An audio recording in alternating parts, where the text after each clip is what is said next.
Yeah. I do have one more question for Howard, because I want to find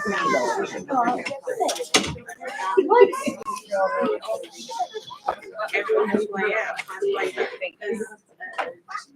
Member of which one? Well, I meant for the panel.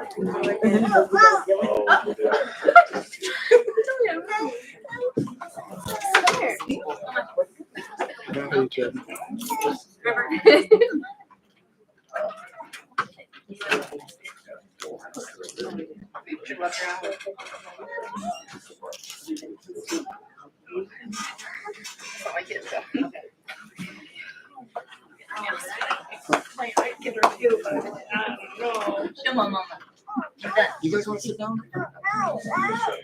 I'm okay. It's okay. Yeah, together. Thank you.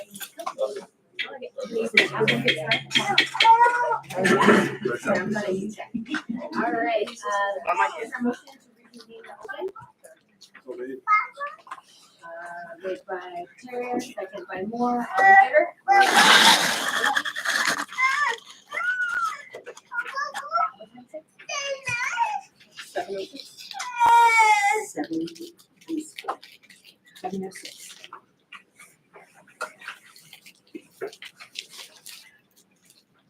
Okay, so action determination in closed session. Did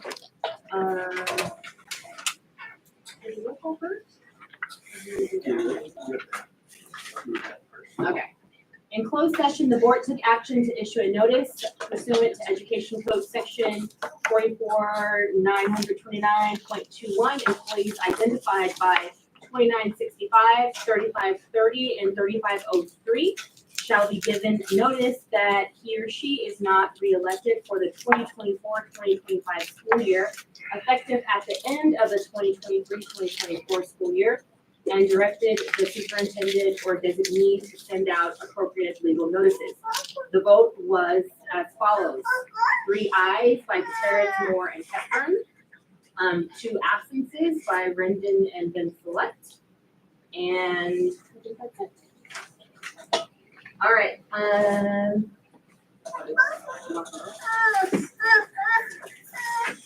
Okay, a recording of this meeting is being made and shall be kept for 30 days as a public record. Please stand for the pledge of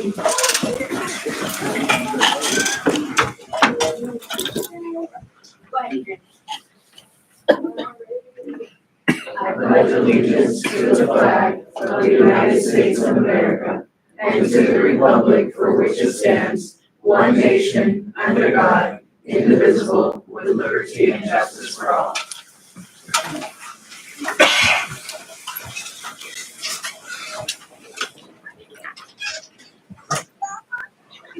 Okay, roll call. I am here.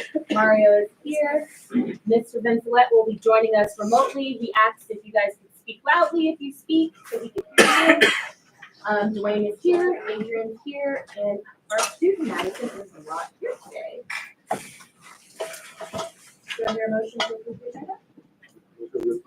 Motion by Terrace, second by Moore. All in favor? Aye. Yeah, Bob, you're here. Welcome back. Welcome back, Bob. Welcome back. Five years.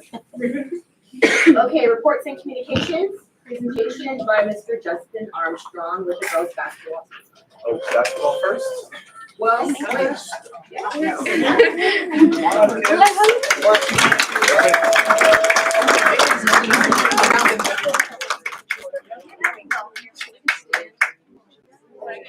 Oh, we have to go up, yeah.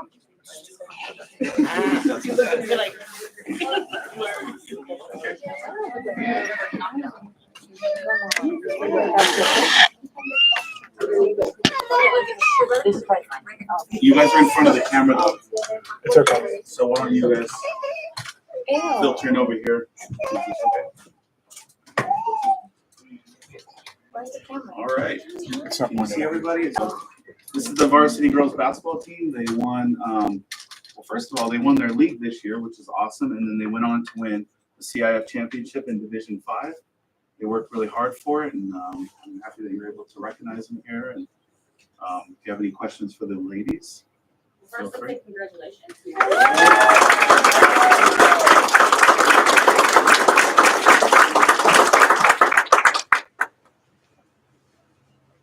So, why don't you guys tell them about your experience? How did you feel about all this? Just talk about it real quick. They are Not all at once. Okay. The girls and I have been working since last season had ended, so just all the hard work, good and bad practice games, coming all together as one team, and us just being able to come to CIF, and it's been I feel like we made history as a team, including myself, because it's been a while. So it just showed other teams, including people who supported us at home and who there with us, that how about we really wanted it, and the coaching staff was right there with it throughout the whole season. So this is Rihanna. Can you guys say your name and then just go down the road? So I'm Rihanna Williams. I'm Emery Andrea. I'm Kelly Fritz. I'm Ariel King. I'm Kelly Norris. I'm Sienna Fernandez. I'm David Dees. How did you guys feel when you won it? At the end, when you're like, we won. How did you guys feel? Tears. Huh? The tears. The tears. lots of tears. They were all pretty much all crying. Some were in shock, I think. Just really proud because, like Rihanna said, like if you guys would have seen the season we had this year, you wouldn't have thought we would have won everything. Like we had a rough season, ups and downs all together, and we really pulled through as a team and came together to win it. So it was a proud moment for all of us. Mr. Armstrong, another banner in the gym. Another banner. It means a lot to them. They talked about it going into the playoffs that they wanted to see their name up there forever. And some of them have aunts and uncles up there. I'm not sure if any of them have parents up there, but they point out and recognize the names and say, I want my name next to my family up there. And it really meant a lot to them. So they've talked about that, their championship rings, the plaque, and just kind of having that championship just up there forever is it meant a lot to all these girls. And have you designed the ring yet for them? So a few of the players, the athletic director and myself met with Jostens, and we've come up with like a mock-up, and they're gonna send Jimmy a design. I think they said by the end of this week, and a price, and so we'll go from there. But yeah, they got to look at actual rings and try them on and kind of say, I like that, but I want this. And so they're going through the process, and Miss Eubanks is creating the banner. She has all the names, and I know they can't wait to see that go up. I just have to ask, how many seniors? Raise your hand if you're a senior. We should have 3. Yeah, that was 3 hands. 3? Okay. Sometimes they don't listen. So. Okay, yeah. We do have 3 seniors. We have 3 freshmen. One's not here, I think. George is not here. No. And 1 junior, and I think is it 4 sophomores? 4 sophomores. Kind of a young squad. So, do you have any questions for them? Well done, girls. I want to wear the ring. You guys do it. Diamonds, beads, all the things. All right. I want to put them all on my fingers. How many? All of them. Oh, Mr. Vincelette was a big supporter. If you don't mind, I just wanted to let the girls know I was there with you in spirit. I was right on my back, but I followed you all the way. Congratulations. Thank you. All right, ladies, congratulations. Good job.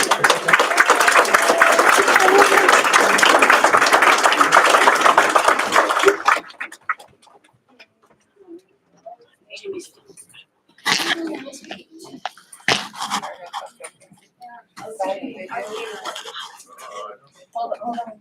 Oh, sorry. So he has a video Just for video production. So this is for the video production class. I did invite a few more students, but Video products helped me become more extroverted and more of a fast thinker. well, I just want to introduce you if that's okay. The two students you'll see here are Diego's the senior class president, Betsy's the senior class vice president. They're working, they couldn't make it tonight. So they did this video over the last couple days to play for you guys. And then I have Vanessa here that's gonna talk a little bit about the class. And of course I will too. So yeah, sure, let's play it. You can start. Video production has helped me become more extroverted and more of a fast thinker. I have learned to talk in front of an audience, and as senior class president, it's going to prepare me for the speech that I plan on giving at graduation. This class has helped me become more vocal, especially when hosting pep rallies and being on the mic. This class has helped me for the future. Video production has had a great impact on my life and my personality. It has taught me many skills, brought me out of my comfort zone, and opened up my personality a lot. I was given the opportunity to be a leader in this class.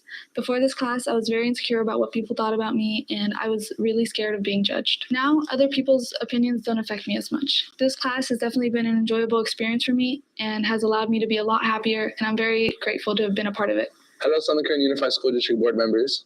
My name is Betsy, And my name is Diego. and we're here to talk to you about Rosemont High and the video production class and the routines that we follow to produce our weekly video bulletins. First, we're going to begin talking about anchoring and our green screen. So this is our anchor room where we film our anchors who introduce every story that we talk about. And the green screen, it is used to give the anchors a news type background, and it is used for occasional skits. But before we can come in this room and film our videos, we have to discuss and decide what stories we're going to talk about with our class. Let's go do that. All right, guys, we're going to be needing some stories this week for this week's bulletin. So if anybody has any ideas, can you please shout them out and say whatever all that. Anybody? The yearbook deadline's been moved to March 15th. The junior class can choose their classes on Aries now. Do you know the due date for that is? No, I'm not sure. I have to make sure of that. Also, we can read about the senior swag payments, and they're due March 21st. After we discuss and decide with the class what stories we're going to be talking about this week, Now we send out groups to go film them, so let's go do that. Here with Julian's group, and they're about to ask Ms. Vasquez about the blood drive. I'm Julian, I'm here with Ms. Vasquez. What can you tell us about the blood drive? the blood drive will occur in the gym on March 12th. So if you're 16, you have to go to the office, ask Miss Desiree for a permission slip. If you're 17 or older, you can just sign up for the blood drive. Thank you. After we film our videos, we come back to the classroom to edit them, upload them to Google Classroom, where they will eventually be added to the video bulletins and sent to YouTube. We would just like to say thank you for offering this class to the students of Rosemont High. It has taught us a lot, and it has showed us many great skills. Thank Thank you.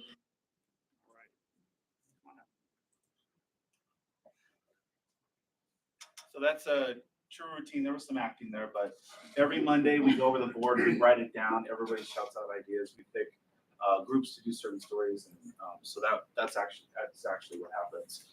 And Vanessa here, she's been with me for a couple of years. She's seen all that. She's also gone out on special assignments. And yesterday she went to the one site field trip in Bakersfield, and there should be some pictures there. So her and another student were able to take these photos. They took some videos for our bulletin, which we'll cover. And I don't know, you want to talk about your experience in the class and maybe the going on trips?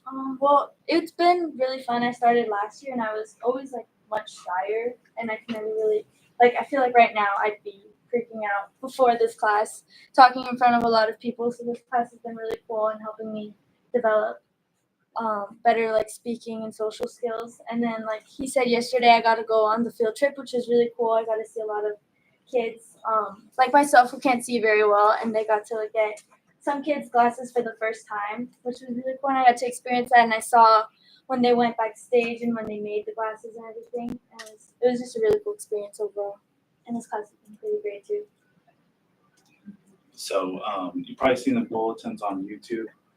If not, they're there for you. And so our kids just to get to experience learning how to edit in the classroom, but they get to go outside and kind of get a little bit of a taste of other classes and events that are happening, and they get to talk about it. You know, they get to research about it, talk about it, and kind of inform the student body, the teachers, and the public about it. So it's a lot of fun. They seem to enjoy it.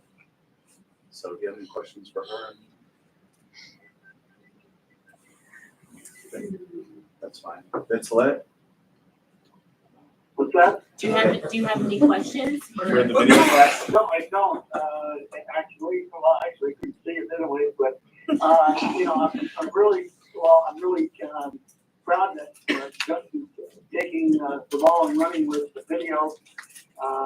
That is one of the biggest areas, which also where my expertise lies. Let the kids be able to do the job and learn how, because I didn't have anybody to teach me, but when I did get done, it was all by myself. So keep up the good work. Thank you, sir. Thank you. Thanks for listening. Thank you, Mr. Thank Armstrong. you.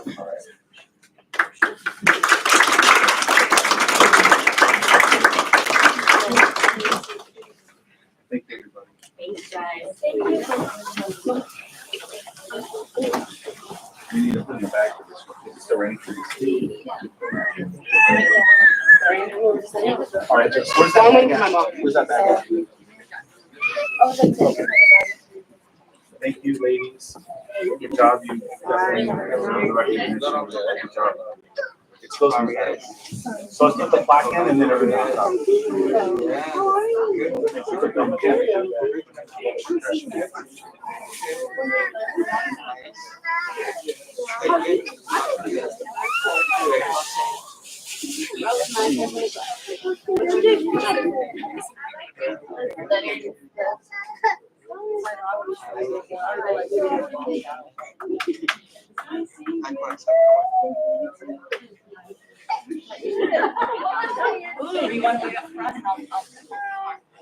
Stop it. Oh, no, it's fine. I'll just.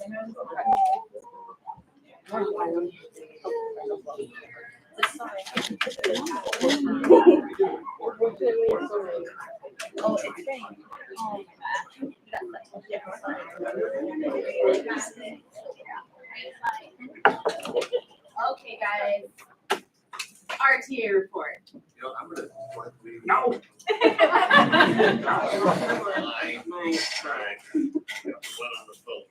All right, first of all, I'd just like to say I had a very productive meeting with Superintendent Barbara Gaines yesterday. And I just truly do enjoy our monthly meetings. We do get a lot done. Thank you. And we talk about movies and stuff. Movies is like my hobby, sorry. All right, well, the third quarter is coming to an end next week. Thanks to all teachers for working so hard for each student that we see and teach each day. Also, I'd like to thank the calendar committee. I believe, hopefully you are approving the 2024-25 calendar. Again, thanks to all who worked hard on that. Okay, now with negotiations. All right, so on behalf of RTA and the bargaining team, we are looking forward to meeting next Friday, March 15th. RTA is hopeful that both teams can reach a full tentative agreement. Afterwards, our membership will then need to vote to approve all the changes and improvements so both teams can finish up negotiations for the 23-24 school year. And again, I want to thank everyone who has worked hard on that. And yes, I would like to also thank Mrs. Fallon Mitchell and the community schools for setting up the eye exams and that field trip yesterday. One of my students, again, already had a pair of glasses, so thank you on that. That's it. Thank you. CSEA report. So thank you for the calendar committee who got that done quite quickly this year. It was nice, even though I missed the last meeting. But it was nice to get it done so quickly and agree so fast on everything. Other than that, I don't really have much to say. I have a bi-monthly meeting with Barbara towards the end of the month, so looking forward to that. Being that I don't have a lot to say, I'm going to ask you guys some questions. They give us all sorts of wonderful training, and wonderful Cheryl is here. Has anyone, I know you guys visit the school sites and everything, has anyone actually got to see one of Cheryl's trainings for the CPI? They are very good, very useful, come in really handy at the schools, but honestly, it's also part of de-escalation, and anyone with young children might want to go in and see, because it could be really helpful with that. So anyways, just thought I've never really had much to say lately, so I thought I would ask and see and let you know what kind of wonderful trainings we have here. When's the next week? Thank you. When's the next secret training, Ms. Dana? I'm not sure, we just had one last Friday, so, we have one every month, once a month. They are really good, very informative. Thank you. And what is CPI? Crisis Prevention Intervention. Yes, I'm good, yeah, thank you. All right, thank you very much. Student board member Madison. I don't have very many things tonight. First up from RES, PTA is making RES streetwear available and put on a net to make it accessible. They're also sponsoring a school-wide art contest. The school site council continues to meet and continues to work on the SPSA and the CSSP. Lots of acronyms. The CSSP was approved by the school site council in February. PIQE is going very well. Ms. Fallon Mitchell has been critical in this effort. Mr. Adams was able to address the PIQE participants last week and had many good questions and were able to learn about resources available to parents. ASB continues to meet monthly to approve fundraisers and fun activities. Read Across America Spirit Week is next week, and Mr. Wheeler has been with RES for a week and is doing well. Moving on to Westport, the Scholastic Book Tour was last week, and I am so proud to announce that the Westport Autumn Dance team is competing next Saturday. No, sorry, not next Saturday. This Saturday, the 9th at 9 a.m. And also, the high school will be competing on Sunday at 10:30. And I would love it if any admin who wants to go could tell me so I can get you on the getting free list. Moving on to the high school, the student-directed drama variety show was well attended, and the students did an amazing job. The advanced drama students performed Dr. Seuss scenes at RES and Westport and had a great time. For FFA, we will be attending the California FFA State Convention in Sacramento over spring break. We're taking 17 students, I think. And I just received word yesterday that my application to be an FFA ambassador was accepted, so I will be an ambassador for the FFA to special guests, legislators, and politicians who are attending the conference. So I'm super excited about that. And then, like I said, high school dance is competing on Sunday at 10:30, and I'm so proud of our little team. Oh, sorry, at ABC in the gym. It's beautiful dance floor. It's gonna be so fantastic.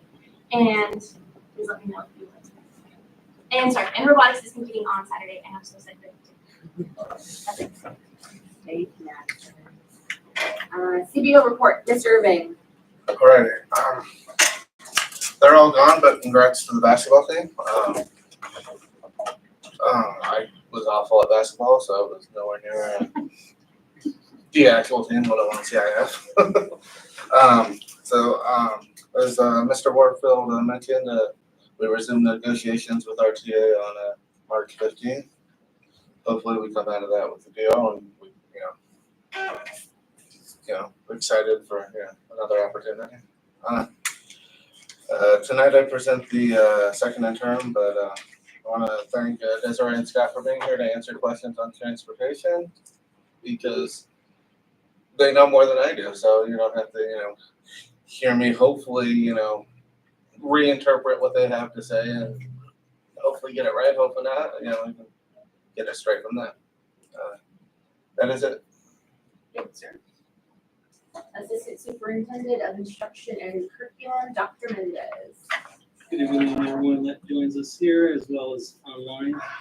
To your families, congratulations to the girls basketball team as well, and the information in terms of the video production and the experiences that the students are obtaining through that course there. We had a professional development opportunity with Dr. Fisher. He was here in person this past Saturday, March 2nd. Had about 35 team members show up here in the conference boardroom. And it was elementary, middle, high school. The topic was close reading, as well as other strategies to help teachers with different tools, resources, strategies for reading and helping students out in the class. So we continued with online professional development on March 5th. We had an elementary focus session with Dr. Fisher, and we had a secondary focus session with Dr. Fisher on March 5th. We also had our oral language regional competition. We had 16 students that participated. So we had the local event. From there, 16 were selected, some from elementary and some from middle school.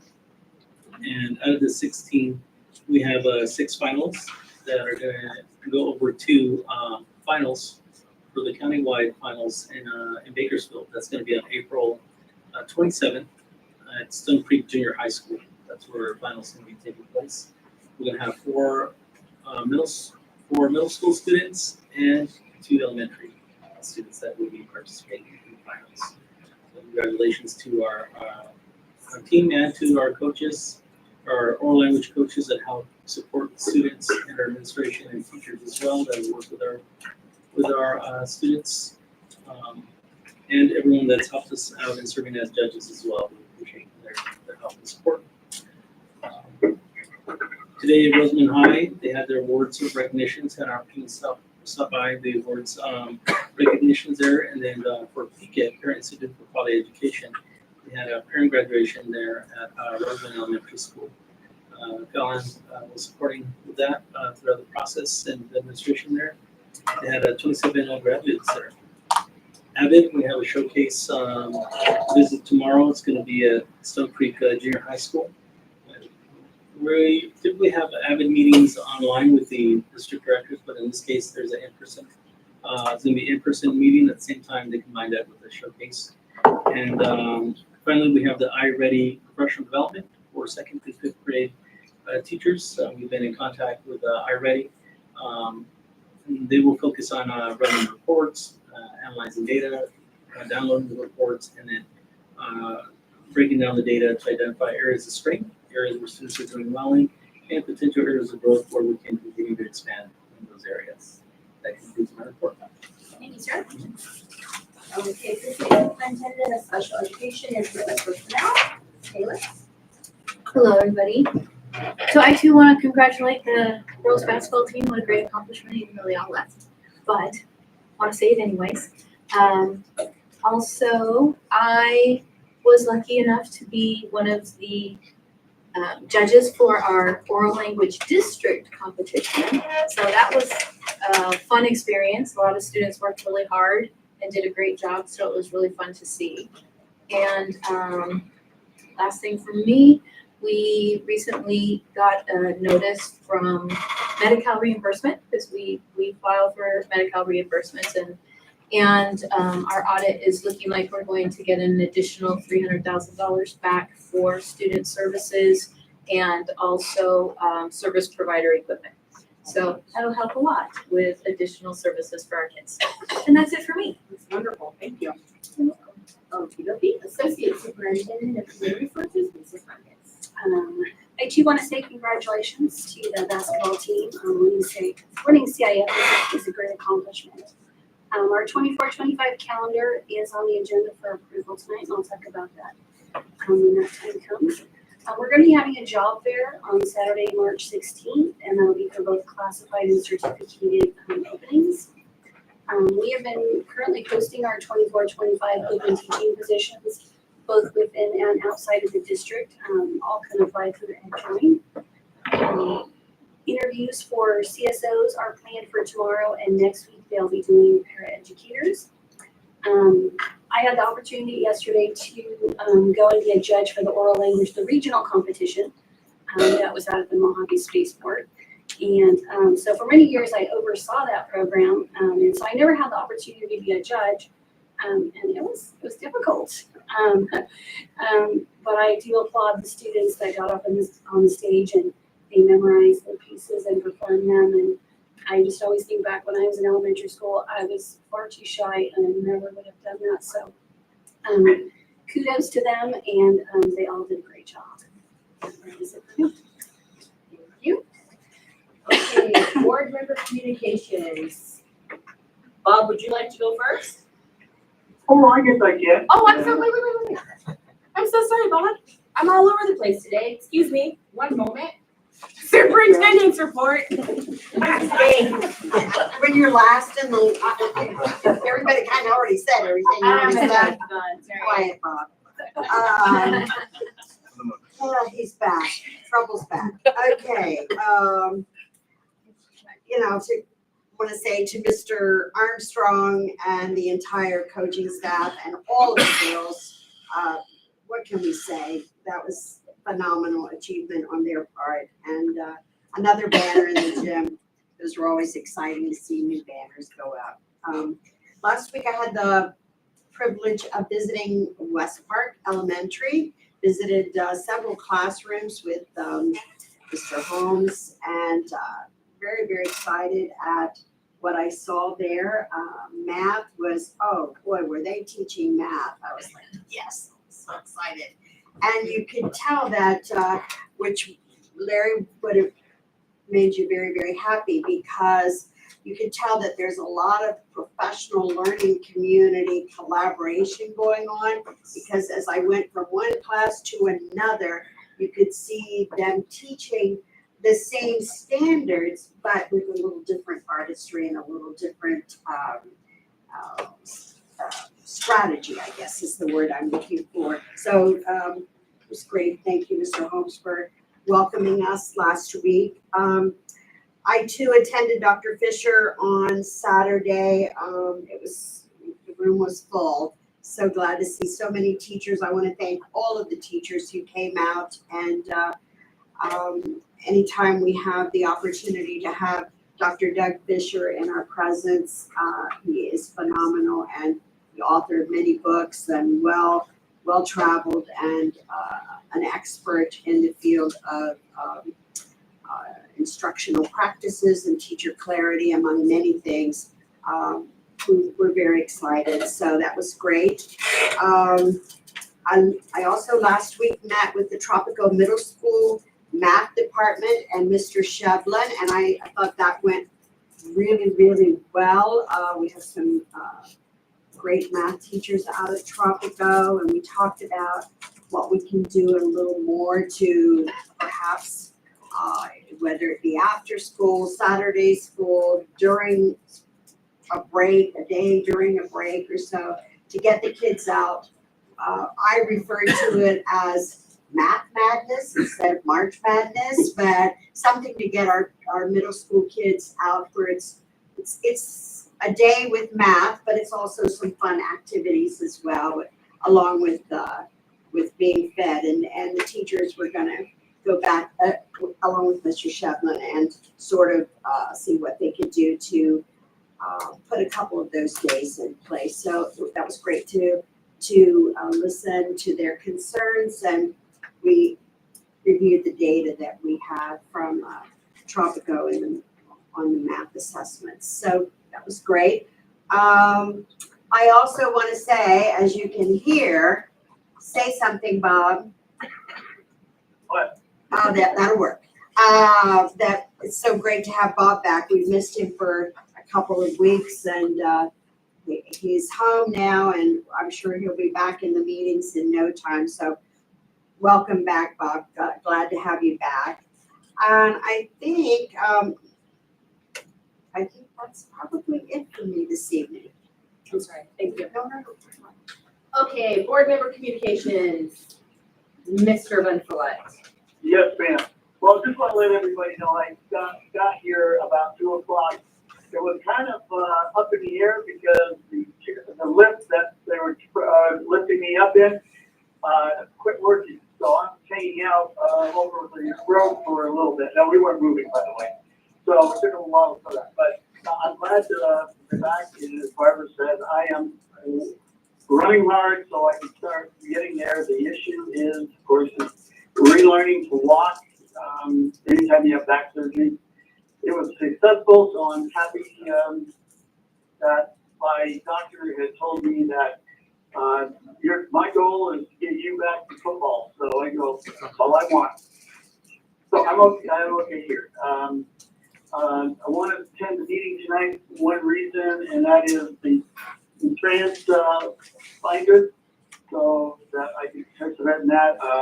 I've reviewed it. I think I have some good comments to go with it. But, and then, I want to leave also with Mr. Armstrong. I worked or I talked with Mr. Armstrong a lot about the multimedia, the video, everything that's going on. And, we get a lot, I have a lot of good conversations with him. Hopefully we're working on a couple things, that we can do for board meetings, but, that's down the line. Okay. Thank you. Adrian? Good evening, everyone, joining us here and out there. I thank you, Ms. Taylor, for sharing that you got, I guess, the large amount to use for student services. I think you guys have a ton of ideas of what you can do with that. I was happy to hear about that. So I thought that was amazing, getting kids up there that that's amazing. Betsy and Rodrigo, I believe his name was. I think they did an exceptional job in the video production class. That was amazing, and you can tell that they obviously appreciate and have taken away a lot from that class. So I think it's a good program. Something I wanted to bring up about the crosswalk that's right here. I think it's very dangerous as we all drive through there, and the lights blink. And I know the students I've seen they really take their time to cross, and cars just like fly by there. Honestly, I don't know how we haven't had anything happen yet. Knock on wood. But I just kind of want to encourage kids to look before you walk. I don't know if that is on Boulevard, but just like later in the day when there's no one, maybe like around 3:30, 4 o'clock. It's there's still a lot of student traffic, so I just think it's really dangerous. So I don't know if that's what we can do, maybe show the lights. County. I think maybe red instead of like the green or yellow lights, and maybe get more attention. So that was an issue.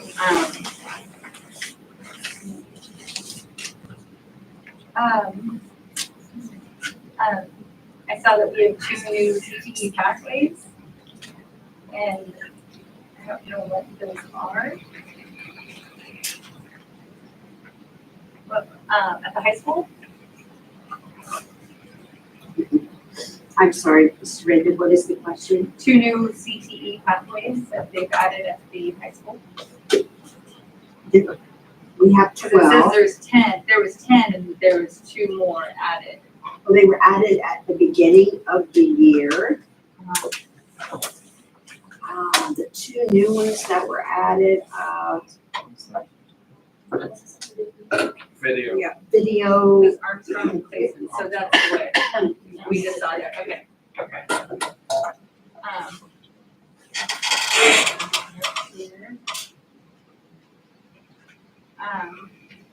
I saw that I read that the playground, the kindergarten playground at West Park needs to be replaced. Mr. Holmes, would you like to share? We are, I'll get to that one to So we'll further down, yeah. Okay. And then it seems like the weeds and bushes at Rosemont Elementary is still yet to be tended to. So how do we get that in the works? That should be done by putting in a work order to grounds and maintenance. So I don't know if the work order has been put in or not. I typically see the work orders. That's it for me. Thank you. Dwayne? Hello, everybody. Thank you for coming. Glad to have Bob back. Seriously. He's a robot now. Congratulations to the women's basketball team. What, I mean, when was the last one? 1990? Somebody said, so that's what, 34 years? That's, yeah, so, super congratulations to them, really. Kind of got like ADHD, I find like 75 things at one time to look at, and I mean, I'm on the construction committee, so I should know where my cafeteria is being built, but I got like super stoked yesterday when I was coming down, what is that, 30 feet? And I realized that you can see it from there. And I'm all stoked and wonder if like, wait, like, what the heck is that? But I realize it's the cafeteria, but that's just lame. And another thing is I appreciate every single person that works for us. Because I only come there like 2 or 3 days a week. You guys are here all day, every day, so that's what I'm gonna end with. Mario? Hello, everybody. Bon, welcome back. I'm glad you're home instead of being in jail. You mean medical jail? Medical jail. Really happy about the girls winning the CIF. I mean, that's just awesome. I'm a big girls basketball fan. All my girls went through there, and my other girl, they were all on the teams that have banners up there.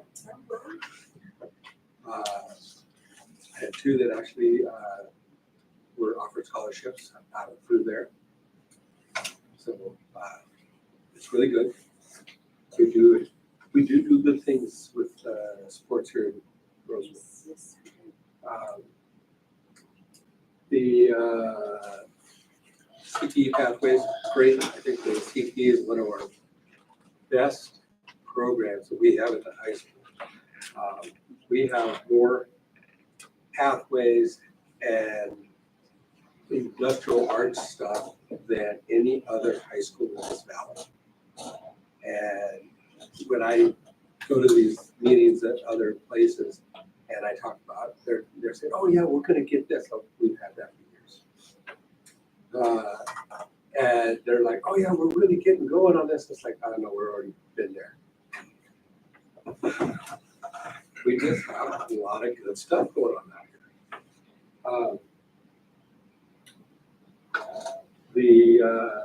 A little later on in here, you'll see that West Park is doing, we're going to approve a contract to get a whole bunch of 10 classrooms over at, for permanent classrooms, not portables, with new playground equipment and all new stuff over there for the kindergarten area. There is a lot of asphalt work that needs to be redone. The ground has been shifting a lot over there. We have a real problem with, I think they call it hydraulicking, underneath the asphalt, which means that the water is just kind of moves around and it allows everything to shift. So it's been busting up the asphalt over it. West Park, in fact, because everybody notices Roseville Boulevard, we can get the same thing. So that would be something to have that fixed. Yeah. And the crossing lights and everything right here, you cannot put red lights.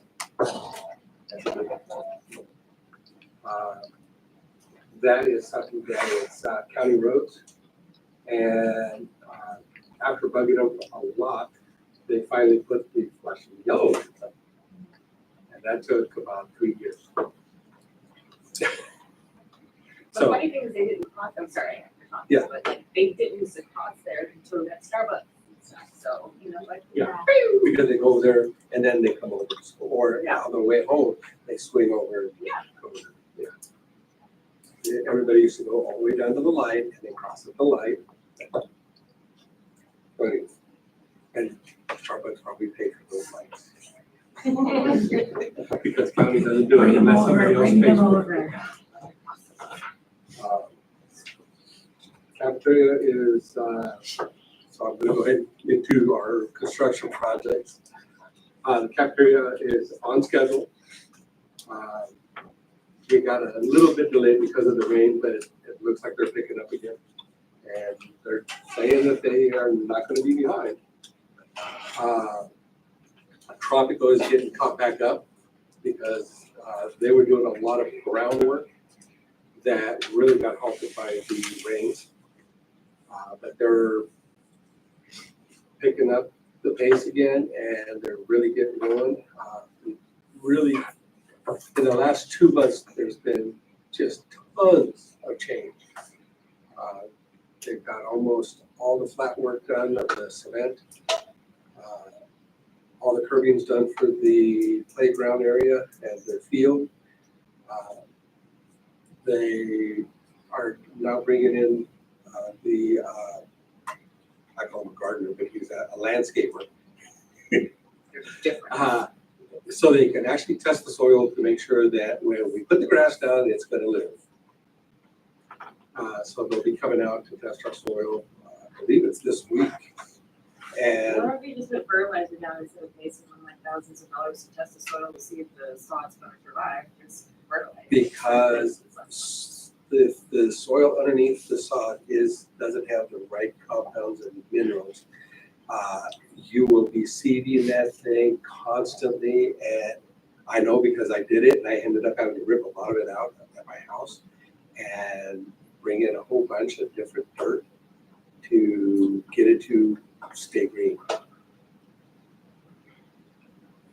I mean, and we had to do that in West Park because West Park's soil is almost 100% leachy, and it will grow nothing.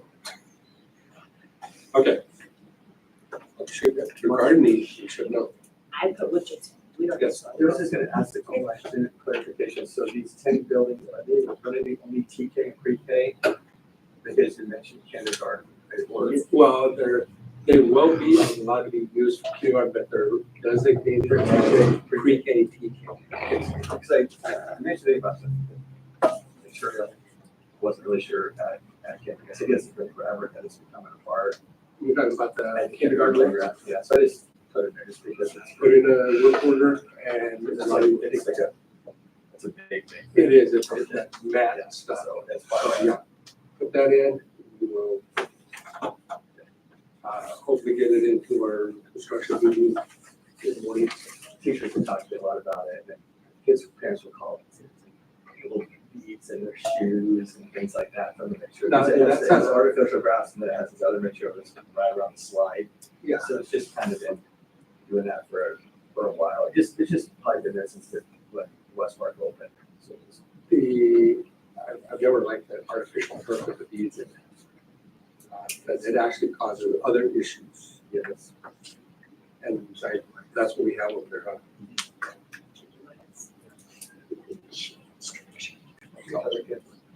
We'll bring that up in the next meeting on Monday. Thank you. Thank you, Mario. Hello, guys. Last but not least, me. Thank you guys all for being here. Congratulations to our girls and their domination of these other schools. And thank you for setting up the bus situation so the kids go out there. My daughter was like, I did all my homework, I cleaned my room. Can I go to Fresno? So it was like, feed the dogs, singing. Actually, we probably should give credit for that to our athletic director, Mr. Jim Johnson, and the rec. Thank you, Robert. I just said I yes. mean, Jim Yes, did most you're of the watching, work, thank you. so I'll take credit for it. No, it was great. Like, you know, they were able I to think go up there Mr. and support the Johnson team. initially wanted to do that and sort of just kind of gets to me. Other people, it was a vision of a couple of other people, so. Well done, well done. Yes, it's raining again. Guess what? There's not gonna be any more rain for about a week. Perfect time to pull weeds. And it's so soothing. Just pull it out. I'm like, oh gosh, it feels so great. One thing on your campus, Mr. Holmes, in like the front area, you've got some plants in there. I call them stedmans because they're spiky, plants, you know what I'm talking about, the real sharp ones that Kind you of touch down up. in kindergarten. Down in kindergarten. Yeah, like over here, like when you walk up there, they're all over the place. They hurt when you touch them, so, you know, we try to get those out. And then also, let's kind of reiterate to the kids to pick up their trash, throw it in trash, or get them to have them doing trash duty, because, you know, it's in the plants and they're kids, but we can try. Other than that, Mr. Armstrong is gone, but thank you for being here. Thank you for doing what you do. And that is all I have for today. Honey, Yes, sir. I have one thing I forgot.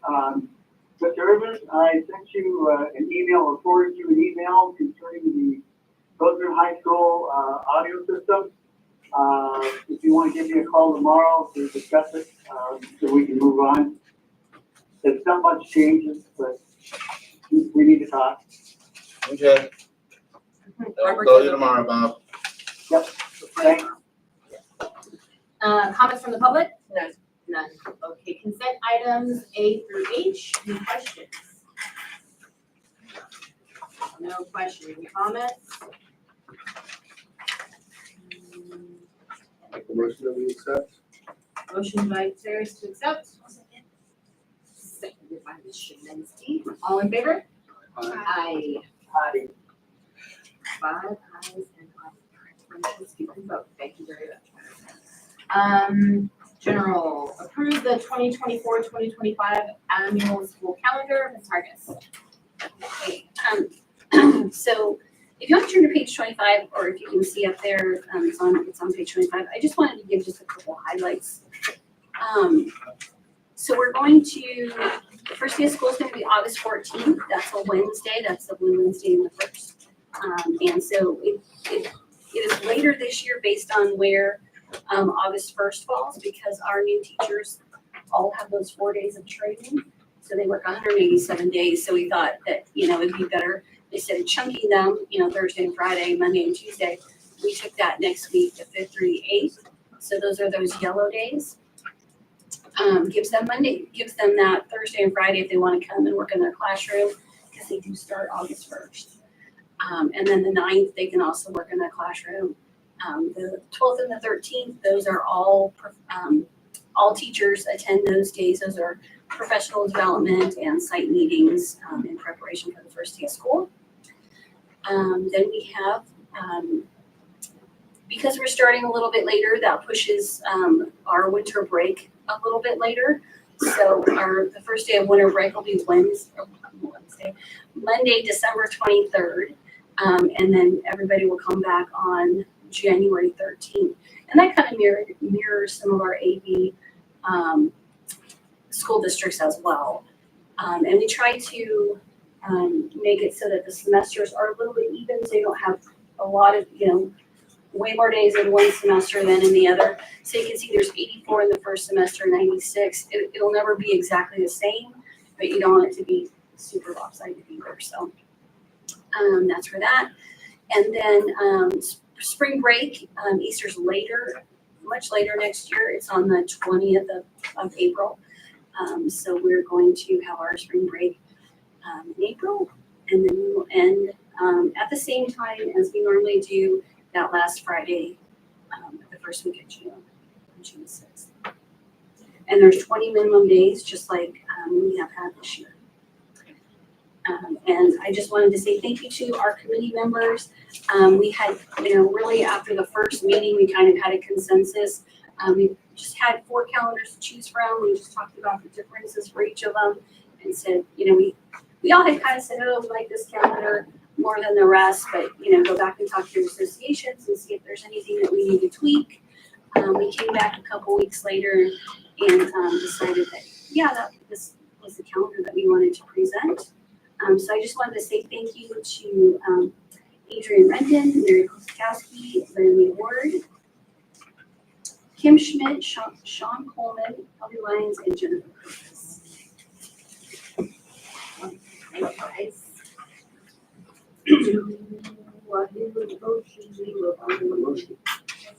Okay, motion by Chair, second by Renton. All in favor? Aye. Aye. Thank you. Business and operations, TransFinder proposal contract, software license and hosting agreement to provide services to the transportation department as outlined in the attached agreement. I guess, so my name is Desiree Castro, I'm the transportation supervisor. What questions did you guys have for the transfer? Give us a little synopsis of what it does. So it's to help us create efficiency in our department. I know we did a survey with our community to see how we can better serve them. Their main complaint was communication at our bus passes. With TransFinder, there is a parent portal app that will allow us to communicate with our parents more effectively. So if a bus is running behind, it'll notify the parents that the bus is running behind. They will have access to see where that bus, if their child gets on the bus, they get off the bus, where they got off the bus at, so on and so forth. It has a looping system involved, so as we know, we all have inclement weather. The Bacchus Road can be washed out instead of just telling the buses, okay, nobody's gonna go over there, then we have to call the parents or post it on portals. We can loop it and it automatically notifies the parents in that area of, we have hazards, we're going to not be able to get a bus in that. Please bring your children out to 90th and the Onion Ship. So it'll automatically just those parents, not a whole nation of parents, not everybody. So just like on 127th in Gaskell, it may be flooded out, but we can get to another area. If we circle that area, it'll tell the parents exactly, and the route for driver at the same time. We can't go there. Please bring your kids to the nearest bus stop.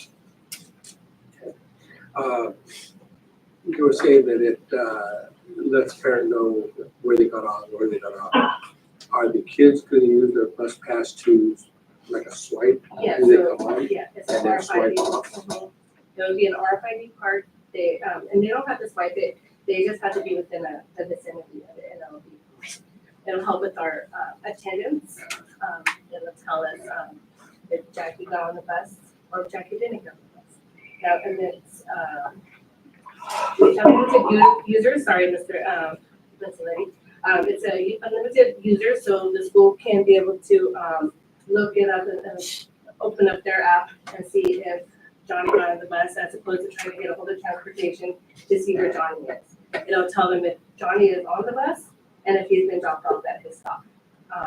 With the RFID reader and the tablet that's on the bus, they log on the bus and log off the bus. So if they're trying to get on the wrong bus, it'll tell the driver that that's the wrong bus. If they're trying to get off at the wrong stop, it'll tell the driver that they're at the wrong stop. With the RFID cards, the thing I like about it is that they can double as your guys' school IDs, your lunch cards, all in one, instead of having bus ID and the school ID. So when you lose both, it's $10 plus $5. $15 that a parent has to pay to replace a bus pass. So it's gonna save us on that time. Another thing is about creating efficiency. I don't know if you know how we do our bus pass application, how it's processed. Our bus pass applications are processed here at Ed Services. When the student is enrolled, they have to take their picture. The next day is sent to me. That next day, they're most likely starting school. They don't get their bus pass until maybe that afternoon or the day before, the next day. Then I try and get it out as soon as I get it. With this system, they automatically assign those students to their bus stops and routes. Once they're enrolled and their information is put into the system. The enrollment office can say your bus stop is here and there. They show up at it in the morning, and when they get on the bus, on the tablet, it'll show their picture that they take that bus, we'll take them to school, and if we do the RFID cards, the school can issue their bus pass with their ID. That way they don't have to come to transportation to pick up their bus pass, and it's just more efficient for the parents. So for students who don't ride the bus, Will they have the same pass, or how, would that mean a different pass? Like, does it? So if they don't ride the bus, then they won't be on that tablet. They won't, if they scan their ID, it's not gonna do nothing. No red. No red. And if they don't have the bus, yeah, find another So you ride. should say ID card at school. Yes, So that's my It's not gonna be in the tablet. right. Okay. As well as when, like our pre-K or kindergartners, first graders, when they have to have a parent, when the child gets on the bus, then you can access who's to pick them up, grandma, grandpa, mother, father, brother, and we can even install or even have a list of emergency contact. So, grandmother can't pick them up, we've gone through the list, we call the emergency contact and say, your child's on the bus, we're gonna take them back to school, if nobody's here to pick them up. And they can track it on their phone and say, okay, my child is now going back to school because you weren't there. Or her. Do you guys get a lot of calls about, hey, where's my kid, where's the Oh, bus? Look at your face. A daily occurrence? Yes. Not only does it help with that. Do you have a question? I'm sorry. No, I just have a comment. I did talk with, after I read the paper, you and I had talked originally, we tabled it. And so I asked for the explanation, and I did get it. I read it, I went through, I called it Castro, and had a conversation with it. And, based on what you and I know about schools, the stuff we use over at that, it looks like it's in that same mode, tracking, letting people know. And it's, it's going to make the things a lot easier, in my opinion. And one of the other things it does is in maintenance department, we're still old school, we're doing paperwork, chasing down parts, trying to find out, do we have this part, how many do we need on stock? And with the new vehicles now, we kind of solved that problem in a way, but it'll keep track of our inventory. It'll keep track of what we spend per bus, so we know, okay, we're spending $30,000 on repairing the engine, but we've already spent $20,000 on doing something else to the bus. Is this bus going to be worth it, or should we look at retiring this bus? It brings all of our paperwork that we use for Federal Motor Carrier and CHP up so they can access it. All they gotta do is a keystroke and they have a copy of it. Anytime there's an accident or anything that they have to be involved in, it automatically does a report for us saying, okay, well, this vehicle was in an accident. We need to check seat arrangements, seat measurements, that as well as inventory tracking, tracking of the vehicles. And it gives us a snapshot of what they see in the bus. We never have any problem with buses. We never do. We can actually go and see what the driver's seeing on the dash. And I can access what the ECM or what the module is telling the problem is in live depth, where now it's bringing in, it may not have that problem. It's something that only happened on the road. Got it. So you guys are obviously in favor. They've talked to you. But you already know my answer. Yeah, but shh, quiet now. Okay. I'll make a motion that we approve the transportation plan. Motion by Karis, second by Moore, all in favor? Aye. Aye, bye. Thank you, Bob. I think we got more from you. Okay, approve resolution 23-2408 before the Southern Kern Unified School District Board of Trustees authorizing participation in the HBIP public school bus set aside. Ms. Castro. The set aside is a grant, given to us by the state, to purchase electric vehicles. So, this year, They no longer will be selling, these, school buses, right, as of this year. And so we're gonna have to start moving on to different forms of, gas, whether it's not gas per se, but whether it's electric, propane, but it just can't be diesel. So we just purchased the 3 buses, brand new buses, I believe, in June, to replace 3 of the ones that are old. Well, the 3 old ones that we had, they are still running, and in order, they still run, of course. Oh, where's my train of thought? They run, but for us to, we would have to sell them back to say A to Z, we would only get about $7,000 for them, each one. And if they're still running, $7,000 is kind of low. So if we can utilize these buses that are running and they qualify for this grant that will offer us up to $300,000 for these buses to go towards an electric vehicle, then why not use it for that as opposed to selling it for just $7,000? Because we will have to go into the age of electric propane something. So we might as well do it where we don't have to, as opposed to when it's too late and there's no more grant driven, things like that. As of, yeah. Any questions? Yes. What is the range of a electric bus? Right now, only 100 miles. That is pretty much useless for us. Right, especially if we go outside of town, we're gonna go well over that. But we do have routes in town that stay under that. Really? Barely, I'm but at they, 103. and You're she what? does, the Oh, back three, and yeah. She broke down. For the whole day, or just like? No. the whole day. For the whole, so she could take her bus back and charge it up. Then that would be it. You would bring it back in, plug it up there, and you're split. So you would gain that back. We wouldn't be able to use them for field trips, unless they're close. But that way we can get them now and work out patients, as opposed to waiting until it's a half. What's the charging mileage? You said they could bring it back and charge it, but how Yeah, fast what's does it charge? the charge rate? The buses run at a 98% battery life at all times. That's what they consider a full charge. Right. The maximum range is 120 miles. The charge time depends on which charging system you go with. You have an 8-hour slow charge, or you have a 4-hour fast charge.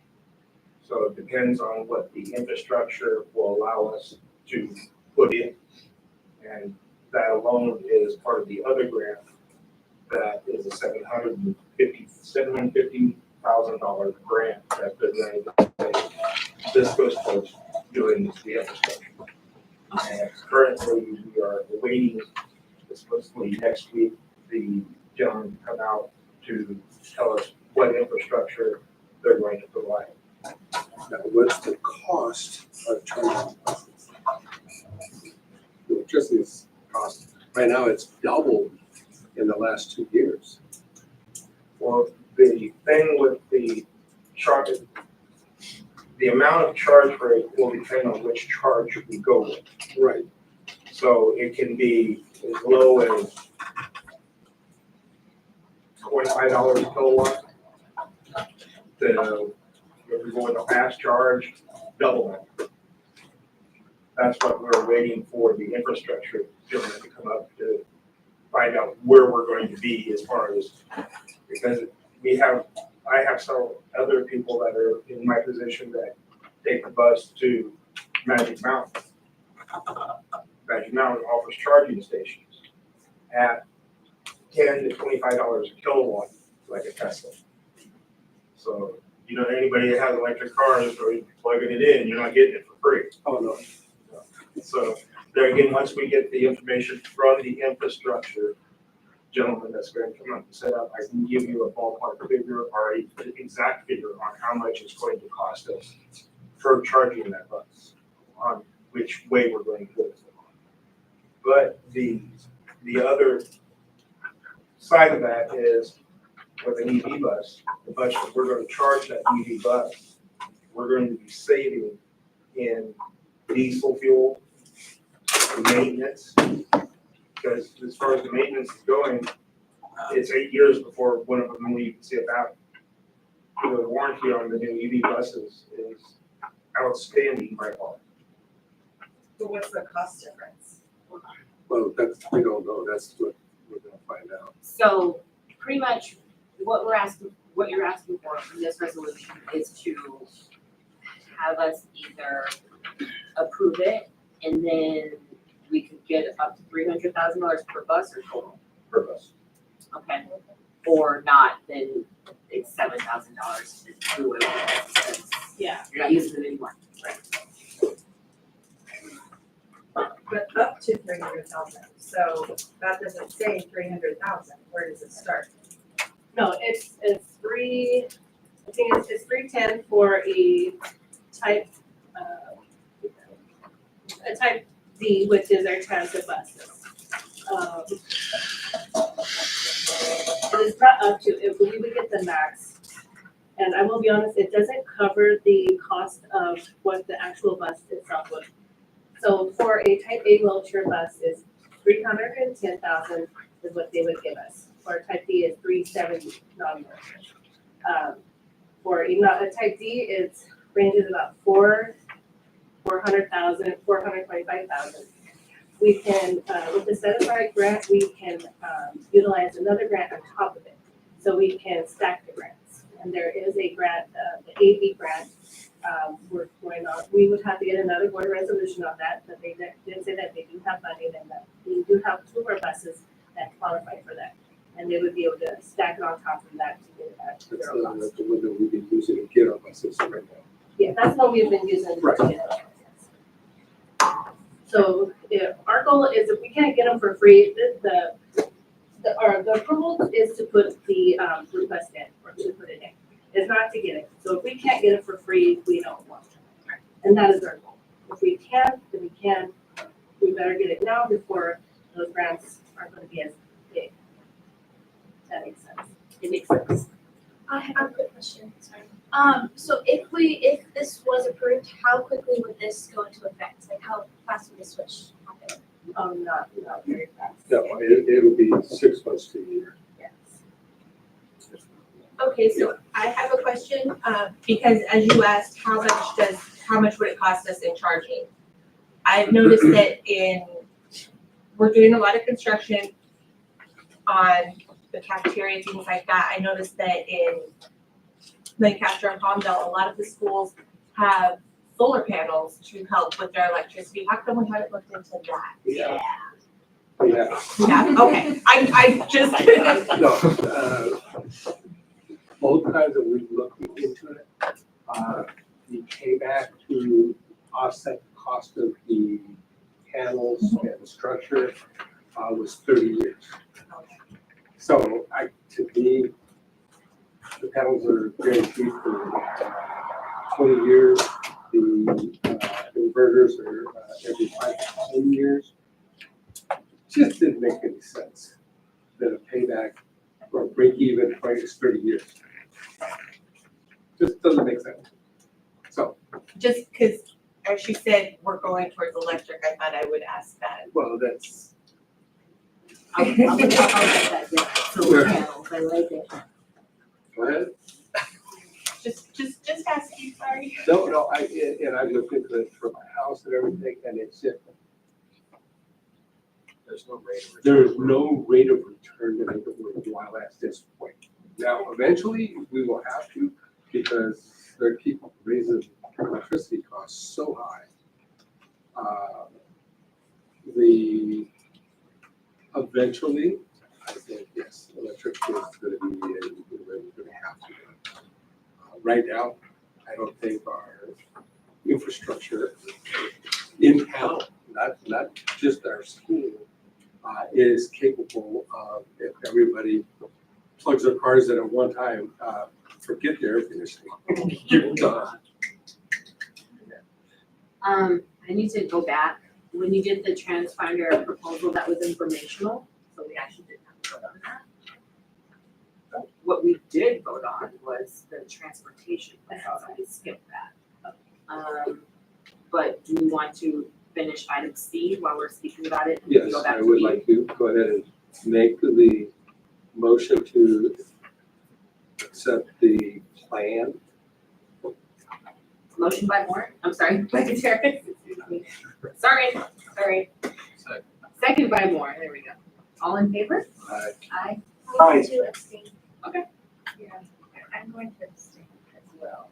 Wait, I'm confused now. What are we voting on? What we were just We're talking voting about? on what we were just talking about. Yeah. No, I wasn't done talking.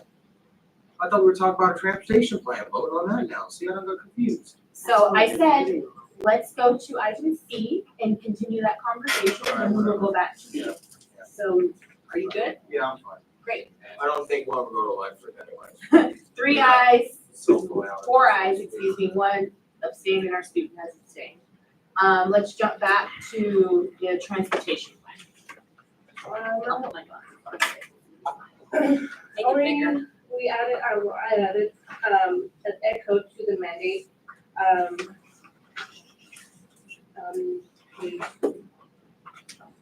There's around 69 for the transportation plan, but for the, on the transportation plan, it's page 4, it's ed code 41850.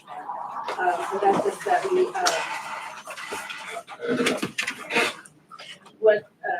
what we have to report in our transportation plan. Nothing really changed in the plan itself. I updated the back part for the ridership and the revenue. Other than that, I didn't change anything else. So what have changed?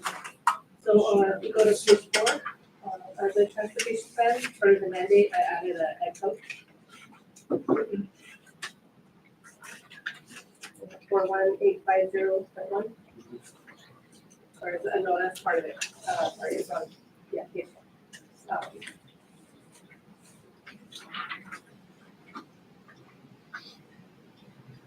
That's just part of what we have to put in our, transportation plan as we, update them yearly. Okay.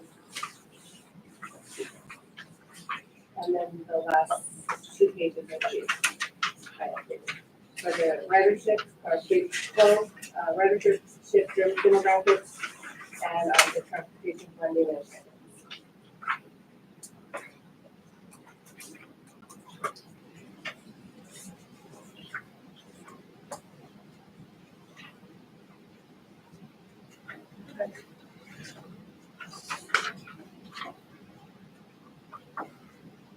Yes, so I would like to call for I'll make that item B, motion. item B. Item B. Motion by Gutierrez, second by Madison. All in favor? Aye. 5 ayes. We've gone ahead and handled item C. We're gonna move on to item D, approved 2023 clean. Well, I need you to go to item C. We did that, right? We have to do it. So it has to be an ordinance. I can't go CBA, BB, CC. Okay, so let's go back to item C. I'll make a motion to C to approve that plan. And then that was seconded by Moore. Do you want to continue with that? Yeah. Second by Moore.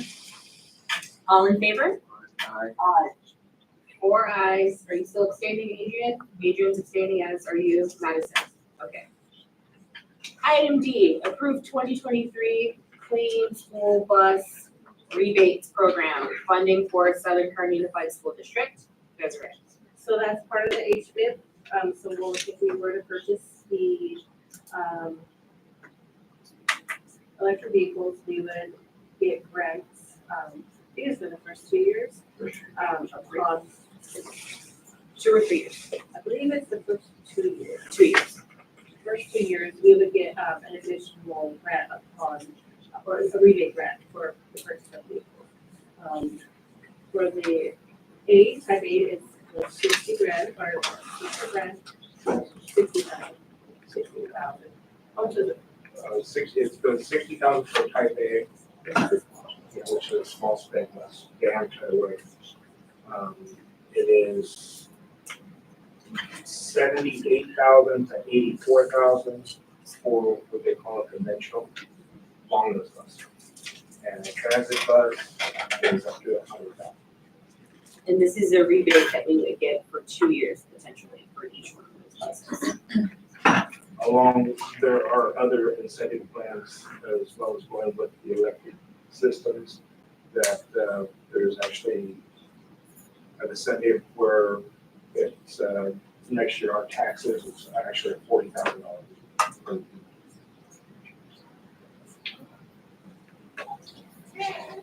Do I hear a motion for item D?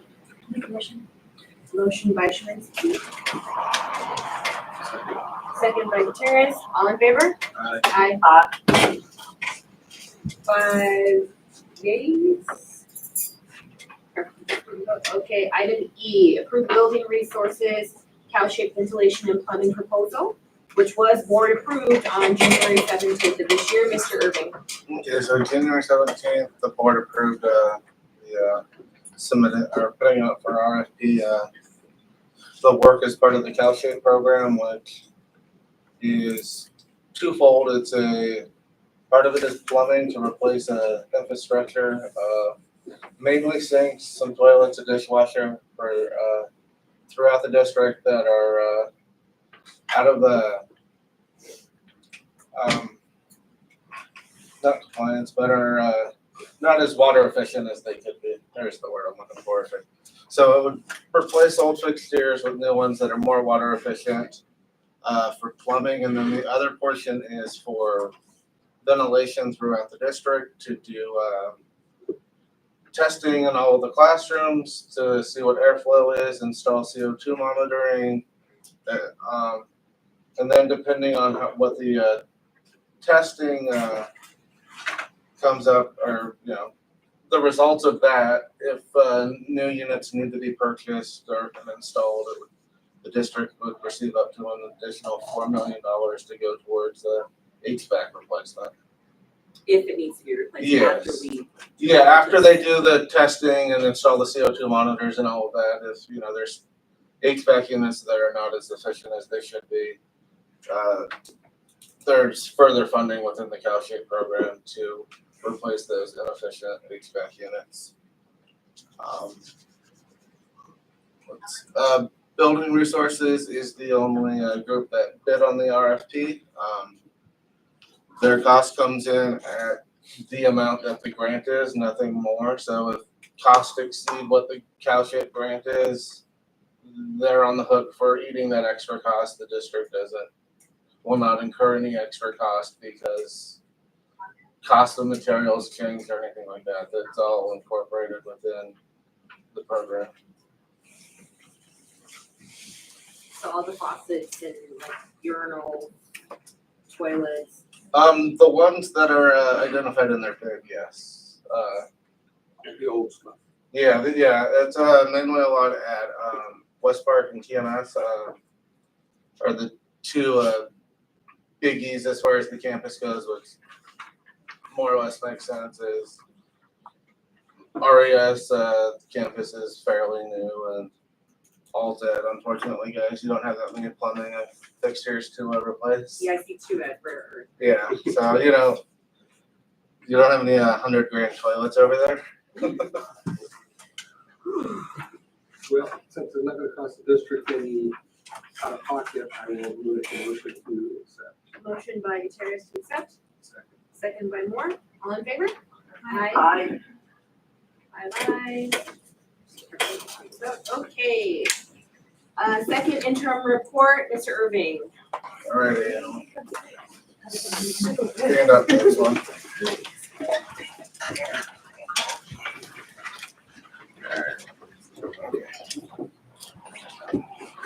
So we are at, probably second favorite time of the year, second interim. This, for the uninitiated, is a update is current year budget for the where the district is, and a updated look at multi-year projections following governor's budget proposal back in January. This period ends, the reporting period window that I look at ends in January or at the end of January. Reports due to the state March 17th, given our board meeting schedule. If I wait till the next board meeting, I'll be 3 days late for that deadline. So, here we are tonight.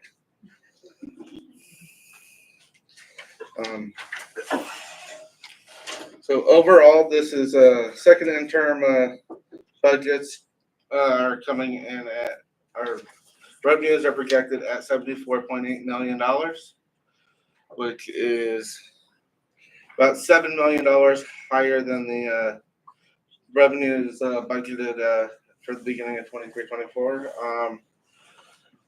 This is a multifaceted thing of what has led to this increase is student enrollment continues to outpace my projections, where I keep projecting a little bit more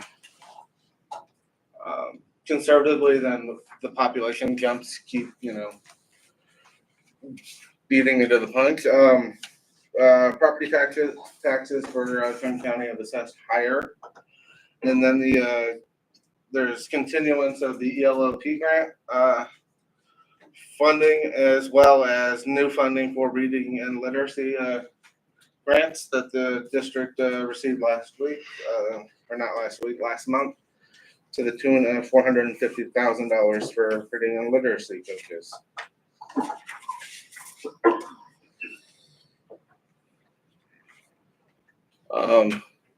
The unrestricted revenues are based off the LCFF calculator. That's standard calculator used by most districts, if not all, that is put out by FICMAT. It is updated throughout the year, so as things evolve and change within the state budget and projections, everything like that.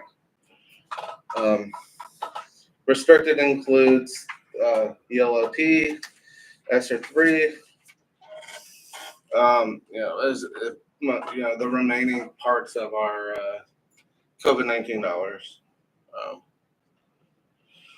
Presently, ADA is expected to be about 336,000. Sorry, 3,336. We're not LA Unified. We don't have quite enough to call 300,000 ADA. There is a breakdown of what the revenues are in their different categories. The largest jumps are in the other local revenue, as well as in the other state revenue, where the other local revenue is the increase with the reading literacy coaches, and then the other state revenue.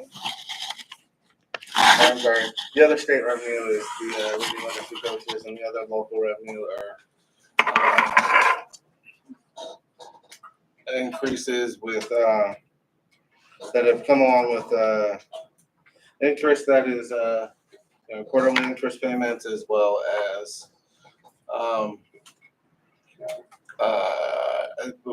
E-rate reimbursement, and a couple other things have led to that increase. So overall, it's just shy of $3 million increase versus first interim.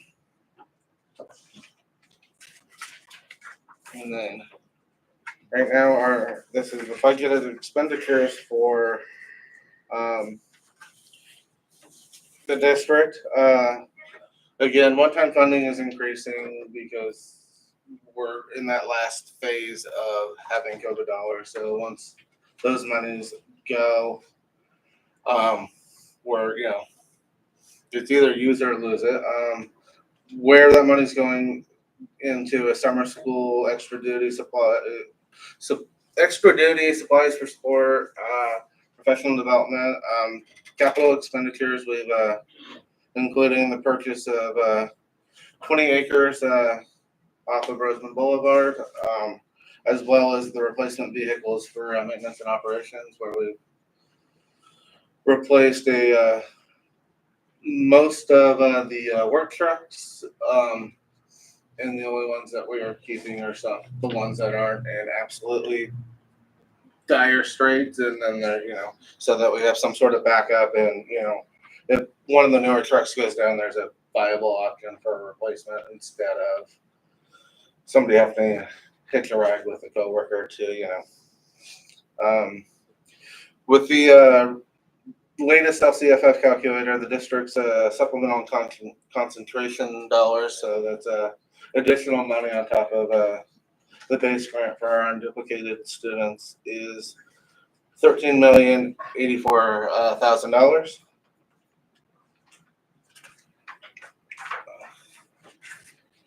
And then, as we currently stand, salary and benefits make up 75% of our total budgeted expenditures.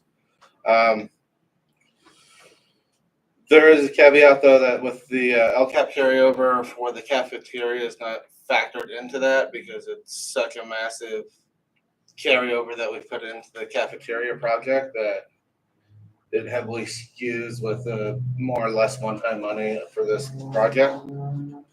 So as we said a couple times tonight, we're still in negotiations with RTA. So once finalized, the changes for those increase in salaries and benefits will be factored into the budget and subsequent multi-year projections, just without having a number that we've landed on for everything that, wanted to make sure that, projections at least are current as to what is active.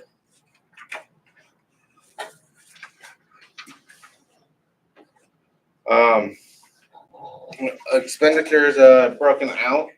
We're as far as certificated salaries, there's still some openings that have been open throughout the year, which is dropped down the expected end of year salary there, and those services have dropped down into services and other operating expenditures. So the sites that we've had to, hire as contractors and et cetera, instead of them showing up as certificated salary, they're in services and other operating expenditures. Overall, there's a large increase in capital outlay. This is again with the vehicle purchases, the land, and the way that CTE has done some of their purchasing throughout for their LCAPA stuff that was budgeted in 4,000s is now 6,000. So for instead of regular supply, a supply that costs $5,000 or more. So multi-year projections. My current year assumptions are that unrestricted is based off the LCFF calculator, which includes our base grant. So that would be just money for existing as a school district our size, as well as the amount we receive for property taxes and EPA. COLA for this year is 8.22%. ADA about 90%. Hopefully we come in a little bit higher than that, but again, trying to be not overly optimistic in what our revenues will be, and then have it plan for a day that's not going to show up in that regards. And then our restricted funds include the LLP, the title program, so our Title I, Title II, Title III, CTIG, which is one of the grants that we use with the CTE program that is supplemented with LCAP, where we have to have a local match with the CTE AG grant, as well as ESSER 3, which is our last substantial pool of COVID-19 dollars. And again, this multi-year does not include the salary increases that, for certificated, as we're still in the ongoing negotiations. Before I get into what the future years look like, I've made a slight tweak to my normal PowerPoint and added in some couple slides from the last meeting I had at the county office of what the state budget looks like going forward. The blue bar is the legislative analyst office. So this is the reporting that does the financial analysis for the state legislature. while the green bar is the Department of Finance, which does the same thing, but just for the governor's office, where they have roughly the same idea, kind of. It gets closer once we get towards 27, 28 school year, but overall the picture is a little bit bleak in terms of significant operating deficits for the state. This presentation is from about a month ago. If the board meeting were tomorrow, I'd have better numbers because the county meeting is 9 o'clock tomorrow morning. But overall, the state's looking at least a $60 billion deficit for next fiscal year and ongoing deficits of $30 billion, roughly, give or take, for the 25, 26, 26, 27, and 27, 28 years, where this is, assuming revenues come in as projected for the governor's January budget, which at this point is a little bit of a large assumption. Tax revenues, especially for last year, as we'll see in the next slide, have not been near what has been anticipated on the state level.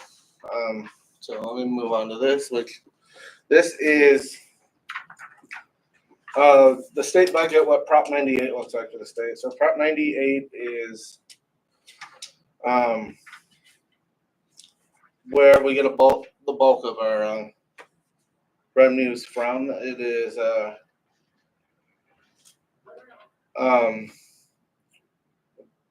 39.40, give or take, of each tax dollar that the state of California takes in gets sent back out to the schools as part of a funding formula that included in Prop 98. If you'll look at the bulleted points next to the graph, hopefully you can read it.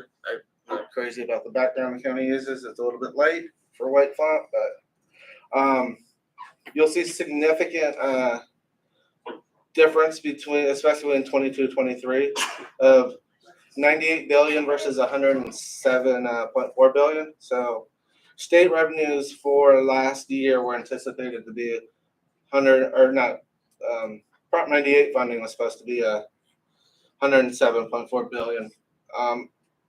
After tax receipts finally came in November of this year, because of 2 delays following the weather last year, actual revenue came in at 98.3 billion, which is over the course of the 3-year window that makes up every budget of prior year, current year, and future year. There's a $14.3 billion deficit, with the bulk of it coming out of last year, which creates an interesting quagmire of we were already given funding from the state for last year because they didn't stop apportionments as tax revenue. They waited for tax receipts. So the big pressing question for the rest of this year is, what does next year's budget look like, and how does it impact schools? Because there's 2 trains of thought at the moment of the governor's office of, we gave the schools their money, we won't take it back, but we'll take out of their apportionments coming forward, we'll just take a little piece out of that, and then we'll come up square in the end, which not a ideal solution for schools, and an even worse solution for the rest of the state that would like the money that they should have received if our Prop 98 funding was so over what actually came in, because at that point we're getting an interest-free loan, and the state roads and maintenance and human and health services and everybody else, would like, their fair share of the pie. So there's, coming up in the next several months will be the legislative curious proposal, and then we'll, have May revise, and somewhere between the May revise and the legislature's proposal, we will find out what the ultimate solution is, probably sometime in probably late June, as the state budget looks more and more crystallized and, gets approved probably after 4th of July, a couple weeks after we have to submit our budget. But, you know, but there, yeah. So the overpayment from last year, the decline in Prop 98 funding projected for the next several years, in addition to the deficit for these years, like it's gonna make a very interesting next couple of years to see when the dust settles, where are we, and what has happened. So now let's look at the multi-year projection for the next 2 years. Again, unrestricted revenue is based off the LCFS calculator. ADA is projected to remain relatively flat. There will be some increase, but I'm not anticipating going from 92% to 97% overnight. We've made progress over the last couple of years in terms of ADA, but again, being conservative, it's not a done deal that we're back to pre-COVID levels, and so COLA at this point is anticipated to be 0.76 based on the legislative analyst office estimate. Step and column increases are typically 2 to 3.5% depending on bargaining unit. The consumer price index is based off of school services dartboard, so a standard number built into the FCMAT multi-year projection tools. There are increased employee pension benefits for PERS for the next couple of years, which is also included in the school services dartboard. Federal categorical funding is projected flat. It's an election year. Not sure what the next couple of years will look like. It seems like every 2 to 3 months there's a new headline about whether or not the federal government's going to stop funding things or not. So not looking at any of that with rose-colored glasses at the moment, given that just a lot of uncertainty. And then again, multi-year projection, not knowing what 22-23 funds will look like at this point. Don't include any deferrals or repayments. It's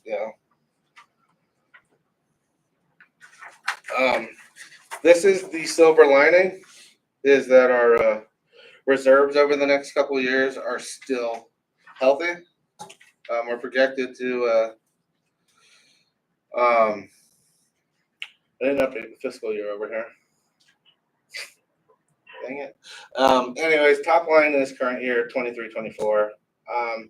Where we're expected to have reserves at 26.65%. Then it drops down to 17.83%. And then in the final out year, 12.93%, which is, all of this is without knowing that, final having a tentative agreement without RTA. So that all of this will lower some, but the overall, it still puts us in a healthy position. So depending on how bleak the next couple of years are, at this point, we're not, like some of the surrounding districts that are looking at doing layoffs this year or the next year.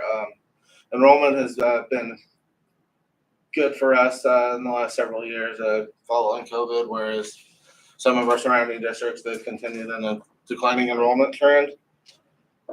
But it's also, gives us the opportunity to address any structural deficit or anything like that as we, it's still a downward trend for reserves, but we're not, standing at the edge of a cliff, we're, getting slightly closer. So, not, numbers going on, higher and higher like the prior interims I've done, but we could do worse. And finally, These are projected ending fund balances for the rest of our funds. Cafeteria fund is robust and healthy. State Facilities Fund, Fund 35, this is the funding for the Tropico Middle School project, the UPK project at West Park, if you know. So while there's money there, projected ending fund balance is going to be zero because the whole point of getting all that money is to spend it on construction, and construction isn't getting any cheaper. So I'm not anticipating any savings realized by somehow work done. Cost of materials has gone down. So that is the end of my presentation. Any questions?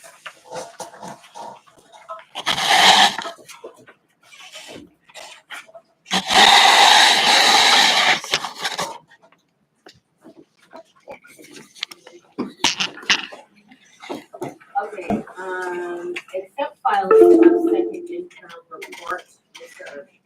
Alrighty, so given all that good news that I just gave, I'm asking the board to approve the second interim as a positive certification, meaning that we are within the state reserve or the minimum reserve limit for current year and subsequent years, the multi-year projection. Motion by Gutierrez, second by Moore, on favor? Aye. Okay, third, content review, reading and approval of the 2023-2024 comprehensive school safety plan. Mr. Irving. Alrighty, so this is the third review of the comprehensive school safety plans. The only significant change to the plans between this meeting and the last board meeting is the update to the Rosemond High School plan.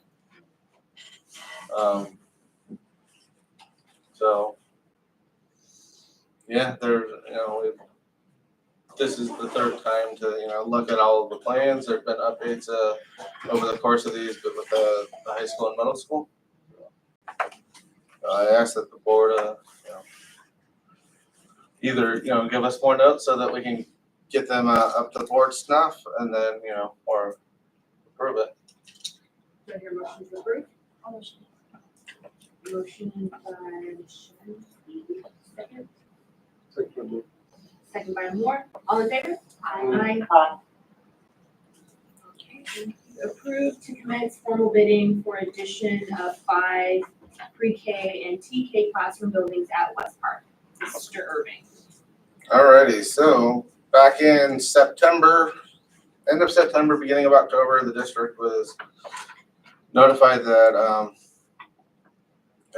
that we've been awarded a grant through the state building program for pre-K, TK classroom buildings over at West Park. The amount awarded to the district was $10.9 million for the addition of 10 classrooms.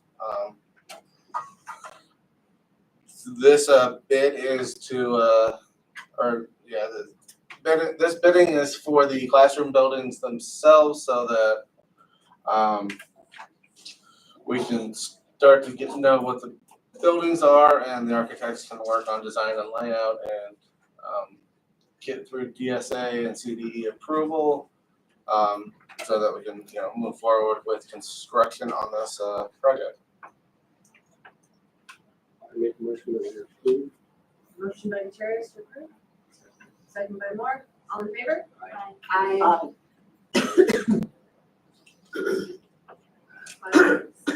Approved Southern Kern Unified School District voice over IP phone system installation for Tropical Middle School. RFP number 2024, number 2, award bid to Cavallo Electrical Contractors for $75,000. Mr. Wexler. So we are installing a new voice over IP phone system and clock bell paging system at the Tropico Middle School old campus. This will put them on the same system as the new campus and the rest of the district. There are 2 bids there. One is for the installation, the first one for Cavallo Electric for $75,000. They were our only bidder. The second bid is from SHI for the equipment for $114,000. There was one other bid, but SHI came in much less. We recommend that the board approve these two bids so we can move forward with procuring the equipment and doing the installation for the new voice over IP phone system and clock bell paging system at Tropico Middle School Old Campus. Thank you. Motion by Moore, Second. second by Schminsky. All in favor? Aye. Next we can vote, that was item J, and then you also mentioned item K. So approve Southern Kern Unified School District voice over IP system equipment for Tropical Middle School. That was the one who said came from SHI, that was lower for $114,000. Motion? Motion by Gutierrez, second by Rendon. All in favor? Aye. Five ayes. Thank you. Okay, personnel items. Oh, me. Okay, so approve authorization to issue a one-time 4% off schedule payment of $7,438.92 for Superintendent Barbara Gaines based on the 2023-2024 annual salary. No 5.5 salary increase. This is an action item. So this follows the February 7th, 2024 approval of the tentative agreement with CSEA, which included a 5.5 salary increase retroactive July 2023, and a one-time 4% off schedule payment. So what we are asking or proposing is to award our superintendent the off schedule 4%, which is $7,438.92. I'll make a motion to approve it. Second. That's all. Motion by Gutierrez, second by Mr. Vincelette. All in favor? Aye. Five ayes? Okay, approve the following listed personnel items, Ms. Harris. Okay, we have one correction, and that is at the very top under classified confidential employment resignation.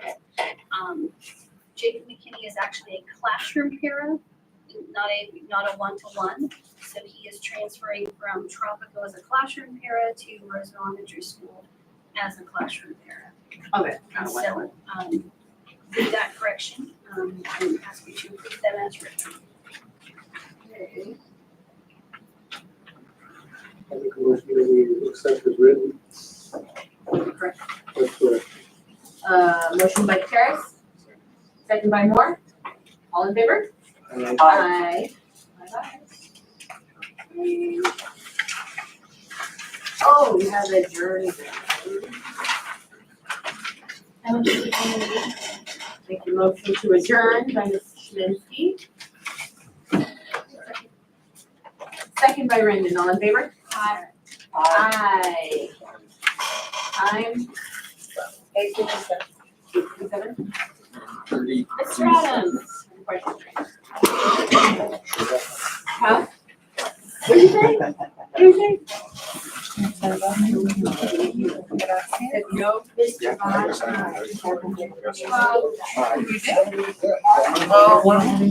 They're on the board. You'll be in the hot seat. I